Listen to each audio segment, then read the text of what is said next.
નમસ્કાર વિદ્યાર્થી મિત્રો, હું પંકજ રાવત સર સ્વાગત કરું છું આપ સર્વેનું આપણા સૌની ચેનલ પર। દોસ્તો, અહીં આપણે સોલ્વ કરી રહ્યા છીએ વર્ષ 2026ની બોર્ડ પરીક્ષા માટે ગાલા અસાઇનમેન્ટ, જ્યાં આજના આ વિડીયોમાં વાણિજ્ય વ્યવસ્થા અને સંચાલન એટલે કે BA વિષયના પેપર નંબર 5ના વિભાગ A અને વિભાગ B નું વિગતવાર સોલ્યુશન દોસ્તો આપણે સમજવાના છીએ। ફટાફટથી આપ સર્વે વિદ્યાર્થી મિત્રો આ વિડીયોને લાઈક અને શેર કરીને બને રહેજો વિડીયોમાં અંત સુધી, જેથી કરીને અત્રે સમજાવેલા આ મહત્વપૂર્ણ સોલ્યુશનની અંદર એકદમ વિગતવાર રીતે આપ સર્વે વિદ્યાર્થી મિત્રોને ખ્યાલ આવી શકે। આ સિવાય મિત્રો, જો આપ શ્રી છો આપણી ચેનલ ઉપર નવા અને હજુ સુધી ચેનલ ઉપર નથી જોડાયા તો નીચે આવેલા લાલ કલરના સબસ્ક્રાઇબ બટનને દબાવીને ચેનલ ઉપર જોડી દેજો તથા બાજુમાં આવેલા બેલ આઇકનને ભાઈ કરી દેજો ઓલ પર સેટ, જેથી કરીને ભવિષ્યમાં આવનારા ધોરણ 12 અને ગાલા અસાઇનમેન્ટ સોલ્યુશન સંબંધિત આવા જ મહત્વપૂર્ણ વિડીયો સૌથી પહેલા દોસ્તો આપને જોવા મળતા રહે। અત્રે સોલ્યુશનની શરૂઆત કરું તેની પહેલા દોસ્તો ખાસ જણાવી દઉં કે આની પહેલા અન્ય ઘણા બધા ગાલા અસાઇનમેન્ટના સોલ્યુશન્સ આપણે વિભિન્ન વિષયોના કરાવેલા છે। તમામ વિડીયોઝ જો આપણે નિહાળવા હોય તો નીચે કમેન્ટ બોક્સની અંદર આપેલી લિંક દ્વારા કે પછી ડિસ્ક્રિપ્શન બોક્સની અંદર આપેલી લિંક દ્વારા તે તમામ વિડીયોઝને આપ સૌ નિહાળી શકશો। આ સિવાય દોસ્તો ઉપર આવેલા આઈ બટનમાં તમામ વિડીયોઝ જે છે તે આપેલા છે, તો ત્યાંથી પણ તે વિડીયોઝને આપ નિહાળી શકશો। ચાલો પેપર નંબર 5ના વિભાગ A ની આપણે દોસ્તો અહીંયા શરૂઆત કરીએ। શું કીધું છે અહીંયા? સૌથી પહેલા વિકલ્પોની અંદર પહેલા પ્રશ્નમાં હર હંમેશની જેમ કે ઉચ્ચ સપાટી સંચાલનમાં કોનો સમાવેશ થાય છે? જુલાઈ 2022ની બોર્ડ પરીક્ષાનો ભાઈ અહીંયા પ્રશ્ન છે, તો યાદ રાખીશું અહીંયા ઉચ્ચ સપાટી સંચાલનમાં બોર્ડ ઓફ ડિરેક્ટર્સ નો સમાવેશ થાય છે, માટે વિકલ્પ નંબર C દોસ્તો જે છે તે આપણો અહીંયા સાચો જવાબ બનશે। બીજું છે શ્રમ વિભાજનના અમલ દ્વારા નીચેનામાંથી કઈ પ્રવૃત્તિ શક્ય બને છે? જુલાઈ 2022ની બોર્ડ પરીક્ષાનો પ્રશ્ન। વિશિષ્ટીકરણ ભાઈ આના લીધે જે છે તે અહીં શક્ય બને છે। ચાલો ભાઈ આગળ આપણે ચર્ચા કરીએ ત્રીજા નંબરના પ્રશ્નની। સેજ આની સાઈઝને આપણે વધારી દઈએ તો વધારે આપણા માટે સારું રહેશે। ચાલો ત્રીજા નંબરનો ભાઈ પ્રશ્ન આપણને અહીંયા શું સૂચવવામાં આવેલો છે કે એકમનું જીવન ધ્યેય નક્કી કરતી યોજના કઈ છે? સમજો, માર્ચ 24 અને જૂન 24ની બોર્ડ પરીક્ષામાં હવે પૂછાયેલો પ્રશ્ન છે। વ્યૂહાત્મક યોજના વિકલ્પ નંબર B જે છે ભાઈ તે આપણો સાચો જવાબ આવી જશે। ચોથું છે એક કરતા વધુ વ્યક્તિઓ સમાન ધ્યેયોને સિદ્ધ કરવા સામૂહિક રીતે કાર્ય કરી શકે તે માટે રચવામાં આવતા માળખાને શું કહેવામાં આવે છે? તો આવા માળખાને ભાઈ વ્યવસ્થા તંત્ર કહે છે। વિકલ્પ B આપણો સાચો જવાબ બનશે। પાંચમું, કયા વ્યવસ્થા તંત્રમાં સત્તાનો પ્રવાહ બેવડો હોય છે? જૂન 25નો પ્રશ્ન છે। બેવડો એટલે બે તરફી શ્રેણીક વ્યવસ્થા તંત્રમાં વિકલ્પ C દોસ્તો આપણે સાચો જવાબ ટીક કરીશું। છઠ્ઠું છે પસંદગીની પ્રક્રિયાનો પ્રથમ તબક્કો કયો છે? તો યાદ રાખીશું ભાઈ, પસંદગીની પ્રક્રિયાનો સૌથી પ્રથમ તબક્કો આવે છે આવકાર અને પ્રાથમિક મુલાકાત, એટલે વિકલ્પ નંબર B। સાતમું, ઉમેદવારની આવડત કઈ કસોટી દ્વારા નક્કી થાય છે? જૂન 24નો પ્રશ્ન છે ભાઈ, ધંધાકીય કસોટી દ્વારા કોઈ પણ ઉમેદવારની આવડત જે છે તે અહીંયા નક્કી થાય છે।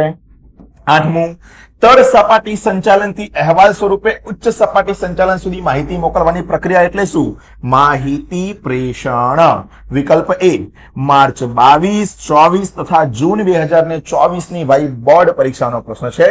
હર હંમેશની જેમ કહું છું કે ગત વર્ષની અંદર જો બોર્ડ પરીક્ષામાં પૂછાયેલા પ્રશ્ન છે ભાઈ તો આપણા માટે સોના સમાન છે, સાચવી રાખો એને અને ખાસ તૈયારી કરો। નવમું, પ્રોત્સાહન આપીને અપેક્ષિત ધ્યેય પ્રાપ્ત કરવાની પ્રક્રિયાને શું કહેવાય છે? ભાઈ માર્ચ 2022ની બોર્ડ પરીક્ષાનો પ્રશ્ન છે, આને અભિપ્રેરણ કહેવાય છે। વિકલ્પ A ભાઈ આપણો સાચો જવાબ બનશે।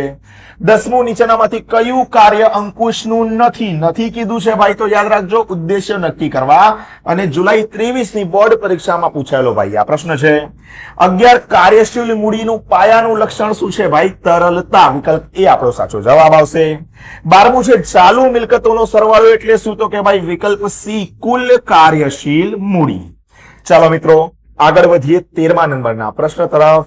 અહીંયા દોસ્તો જેમ કે અગાઉ મેં કીધું કે અન્ય ગાલા અસાઇનમેન્ટ સોલ્યુશન્સના વિભિન્ન વિષયોના વિડીયોઝ જો ના નિહાળ્યા હોય તો નીચે ડિસ્ક્રિપ્શન બોક્સ, કમેન્ટ બોક્સ કે ઉપર આવેલા આઈ બટનમાં જાઓ અને બાકીના વિડીયોઝને ભાઈ અચૂકથી નિહાળજો। ચાલો ભાઈ 13મું શું છે અહીંયા એક વર્ષ કે તેથી ઓછા સમય માટે પાકતી મુદત ધરાવતી જામીનગીરીનું બજાર એટલે શું? માર્ચ 2024 નો પ્રશ્ન. તો આ બજારને આપણે વિકલ્પ નંબર સી ભાઈ નાણાં બજાર કહીશું. ચાલો 14મો પ્રશ્ન. થાપણ પ્રમાણપત્રની કિંમત ઓછામાં ઓછી કેટલી હોવી જોઈએ? થાપણ પ્રમાણપત્રની રકમ જે છે તે ઓછામાં ઓછી રૂપિયા 1 લાખ જે છે તે હોવી જોઈએ. વિકલ્પ બી દોસ્તો આપણો સાચો જવાબ અહીંયા બની જશે.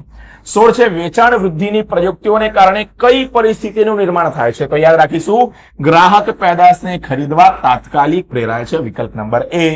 16 બજાર પ્રક્રિયા સંચાલનનો કયો ખ્યાલ ગ્રાહકોના અસંતોષને ધ્યાનમાં લેતો નથી? જૂન 24 નો પ્રશ્ન છે. વેચાણ વિભાવના. વિકલ્પ નંબર બી આપણો ભાઈ સાચો જવાબ આવશે. 17 રૂપિયા 20 લાખ સુધીના દાવાની ફરિયાદ સાંભળી તેનો નિકાલ કોણ કરે? જિલ્લા કક્ષાનું ફોરમ. વિકલ્પ નંબર બી ભાઈ જે છે તે આપણો સાચો જવાબ આવી જશે.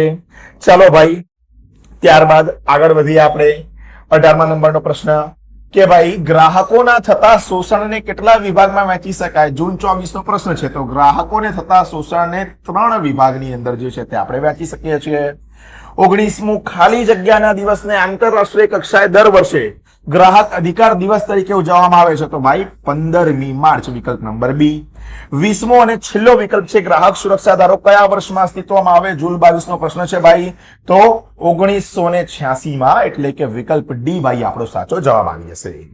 અત્રે આની સાથે પેપર નંબર 5 ના વિભાગ એ ના 1 થી 20 નંબરના પ્રશ્નોનું સોલ્યુશન થાય છે પૂર્ણ. દોસ્તો આગળ વિભાગ બી ના 1 ગુણવાળા પ્રશ્નોનું સોલ્યુશન કરાવું તેની પહેલા ખાસ જણાવી દઉં, હજુ સુધી જો આપ શ્રી કોઈ ટ્યુશન ક્લાસીસ સાથે જોડાયેલા નથી, નાણાંની અસુવિધા છે, નાણાંની અગવડતા છે, કોઈક ટ્યુશન ક્લાસીસમાં પહેલાથી જઈ રહ્યા છો, ભાઈ મજા નથી આવી રહી એવું લાગી રહ્યા છે, ક્યાંક ભરાઈ ગયા છે, ક્યાંક ફસાઈ ગયા છીએ, તો આજે જ અમદાવાદથી છો તો આપણા ડેક્સ એકેડમી ટ્યુશન ક્લાસીસને જોઈન કરો. સ્ક્રીન ઉપર દેખાતા નંબર 8866562572 પર સંપર્ક કરો. 1 અઠવાડિયાનો ફ્રી ડેમો લેક્ચર અટેન્ડ કરવાનો છે. માત્ર 50% ફી તમારે આપવાની છે 3 મહિના માટેની. અને 10મામાં હોય, 12મામાં હોય કે 11 કોમર્સમાં હોય, ભાઈ તમારા માટે જે છે તે બેસ્ટ ચાન્સ છે. તો આજે જ 8866562572 નંબર ઉપર સંપર્ક કરો અને તમારા ટ્યુશન ક્લાસીસનો સફર જે છે તે પ્રારંભ કરો અને બોર્ડ પરીક્ષામાં ઉત્કૃષ્ટ પરિણામ આપવાની ગેરંટી જે છે તો આપણે લઈએ છીએ. ચલો ભાઈ આગળ વધીએ વિભાગ નંબર બી ની અંદર 1 ગુણવાળા પ્રશ્ન ઉત્તરમાં. સૌથી પહેલા 21 નંબરનો પ્રશ્ન, હર હંમેશની જેમ સંચાલન કઈ પ્રવૃત્તિઓમાં જરૂરી છે? જુલાઈ 22 માં ભાઈ છેલ્લે પૂછાયેલું હતું. જુઓ હવે, સંચાલન માત્ર ઉદ્યોગ ધંધામાં જ નહીં પરંતુ ધાર્મિક, સંરક્ષણ, સામાજિક, રાજકીય, શૈક્ષણિક તથા રમતગમત દરેક પ્રકારની પ્રવૃત્તિઓમાં જરૂરી બને છે.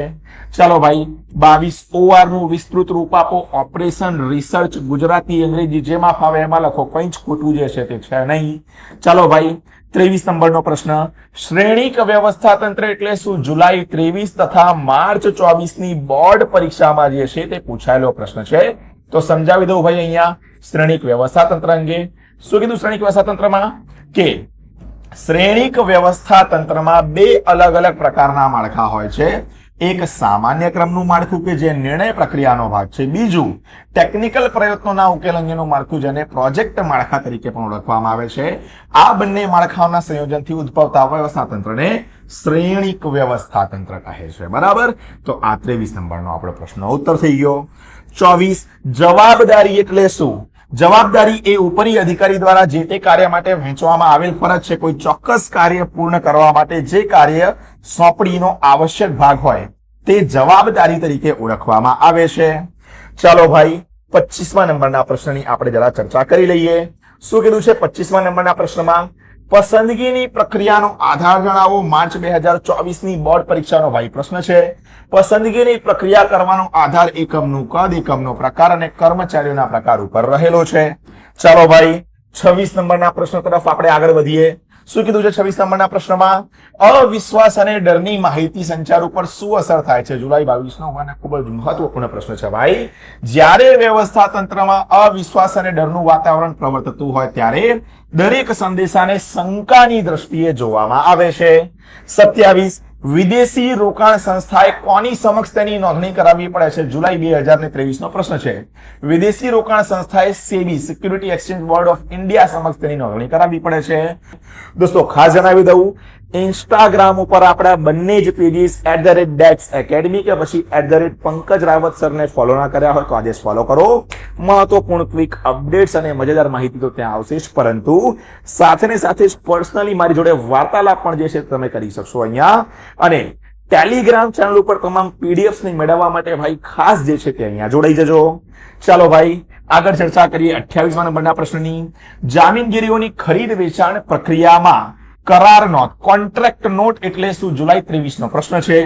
જામીનગીરીઓની ખરીદ વેચાણ પ્રક્રિયામાં કરાર નોંધ એટલે ગ્રાહકના ઓર્ડર પ્રમાણે જામીનગીરીઓનો ખરીદ વેચાણનો સોદો થાય પછી દલાલ દ્વારા તે ખરીદ વેચાણની પ્રક્રિયા પહેલા થતો કાનૂની દસ્તાવેજ.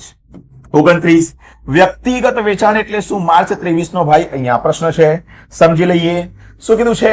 વ્યક્તિગત વેચાણમાં શું કીધું ભાઈ આપણને? વ્યક્તિગત વેચાણમાં વેચાણ કરતા સંભવિત ગ્રાહકને પેદાશનું નિદર્શન કરે છે અને જરૂરી બાબતો અંગે જણાવે છે, જેથી સંભવિત ગ્રાહકને પેદાશમાં વિશ્વાસ દાખલ થાય, જે તે વ્યક્તિને સંભવિત ગ્રાહકથી વાસ્તવિક ગ્રાહકમાં ફેરવી દે છે. આ પ્રક્રિયાને વ્યક્તિગત વેચાણ કરવામાં આવે છે. હવે 30મો અને છેલ્લો પ્રશ્ન, વોઇસનું પૂર્ણ નામ આપો. તો voluntary organisation in interest of consumer education. અંગ્રેજી ગુજરાતી જેમ ફાવે એમાં લખી શકો છો. અને ભાઈ આની સાથે જ અહીંયા પેપર નંબર 5 આપણું થઈ જાય છે પૂર્ણ. આના પછી પેપર નંબર 6 જે છે તેના સોલ્યુશનની આપણે ચર્ચા કરીશું, પરંતુ તેની પહેલા ચેનલને સબસ્ક્રાઇબ કરવું અત્યંત આવશ્યક છે. તો લાલ કલરના સબસ્ક્રાઇબ બટનને દબાવીને બાજુમાં આવેલા બેલ આઇકનને ભાઈ ઓલ પર સેટ કરી દેજો, જેથી કરીને ભવિષ્યમાં જ્યારે પણ આવા નવા વિડીયોઝ અપલોડ થાય ત્યારે સૌથી પહેલા ભાઈ આપને તેની અપડેટ મળતી રહે. બાકી આ વિડીયો જો ગમ્યો હોય તો વિડીયોને લાઈક કરજો. અને તમામ બેનપણા સ્કૂલના ટ્યુશનના જ્યાં ક્યાંય ના હોય એમની જોડે વિડીયોને શેર કરજો. જેવી તેવી નક્કામી ચેનલ્સને સબસ્ક્રાઇબ કરીએ છીએ ભાઈ, કામની ભણતરની ચેનલને સબસ્ક્રાઇબ કરો. બંને પેજીસને ઇન્સ્ટાગ્રામ ઉપર ફોલો કરો, પીડીએફ ને ટેલિગ્રામ દ્વારા ડાઉનલોડ કરો. બાકી આનાથી વિશેષ આ વિડીયોમાં આપણે કંઈ રાખવું નથી. મળીએ છીએ જલ્દી જ એક નવા વિડીયોમાં એક નવા કોન્સેપ્ટ અને નવા સોલ્યુશનની સાથે. ત્યાર સુધી ભાઈ થેન્ક યુ સો મચ. જય હિન્દ, વંદે માતરમ.